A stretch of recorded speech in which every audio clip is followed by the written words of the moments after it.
Renegade XRS 850 2020.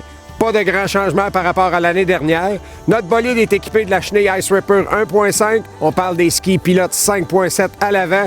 On a bien entendu les amortisseurs KYB sur tout le véhicule. Donc vraiment un véhicule de boss. Définitivement, ce bolide-là, je pense que c'est vraiment le fun factor qui est là.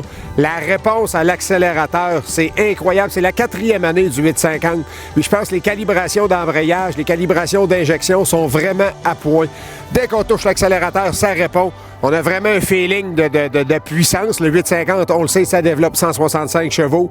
Donc, de ce côté-là, c'est très, très bien réussi. La chenille, la Ice Ripper 1.5, un Moses de beau compromis. Vraiment quelque chose de cool. Autant pour le sentier que des fois, on sort, on a à se rendre au chalet ou n'importe quoi, on a une bonne traction. Et puis, c'est quand même une chenille qui procure une bonne performance à haut régime également. Donc, c'est bien conçu de ce côté-là.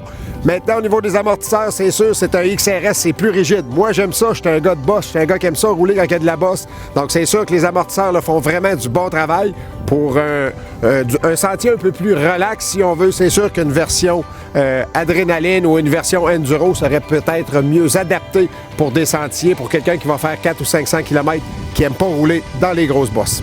Ce qui m'impressionne le plus du côté de Ski-Doo, surtout du 850, au niveau des démarrages à froid, vous êtes dans la remorque, on part le véhicule, il n'y a pas de boucan. On touche à l'accélérateur, même si le véhicule est froid, ça répond tout de suite.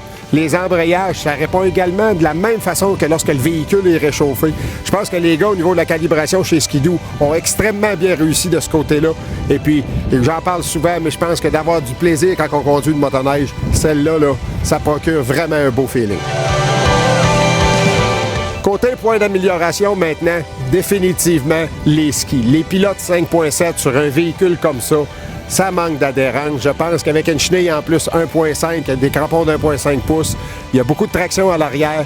Les pilotes 5.7 sont des skis qui sont légèrement arrondis en dessous, donc on manque de traction un peu en virage. Il faut compenser beaucoup, surtout sur une machine comme un XRS. On parle d'un véhicule. Un XRS, c'est cross-country, c'est fait pour gauler, comme on dit, c'est fait pour avoir du fun. Puis là, on manque d'adhérence, le véhicule se pousse dans les virages.